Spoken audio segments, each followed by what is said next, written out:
સુરતના પાંડેસરાની જન સેવા હોસ્પિટલ કે જેને તાળાબંધી કરવામાં આવી છે યોગ્ય જવાબ ન આપતા યોગ્ય પુરાવા રજૂ ન કરતા કાયમી માટે તાળાબંધી કરવામાં આવી છે તો બોગસ તબીબોના પુરાવા નિષ્ફળ ગયા છે। આરોગ્ય વિભાગની ચેતવણી બાદ હોસ્પિટલને કાયમ માટે બંધ કરવામાં આવી છે। કોઈ પણ જાતની મંજૂરી વગર હોસ્પિટલ શરૂ કરી દેવાઈ હતી। એટલું જ નહીં, હોસ્પિટલ શરૂ કરનાર 3 શખ્સોની સામે ગુનો નોંધવામાં આવ્યો છે અને તેની પાસે કોઈ મેડિકલ ડિગ્રી ન હોવાનું પણ સામે આવ્યું છે।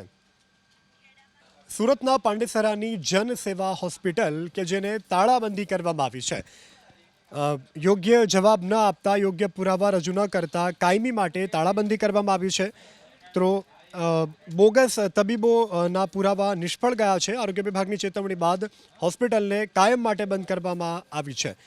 કોઈ પણ જાતની મંજૂરી વગર હોસ્પિટલ શરૂ કરી દેવાઈ હતી। એટલું જ નહીં, હોસ્પિટલ શરૂ કરનાર 3 શખ્સોની સામે ગુનો નોંધવામાં આવ્યો છે અને તેની પાસે કોઈ મેડિકલ ડિગ્રી ન હોવાનું પણ સામે આવ્યું છે।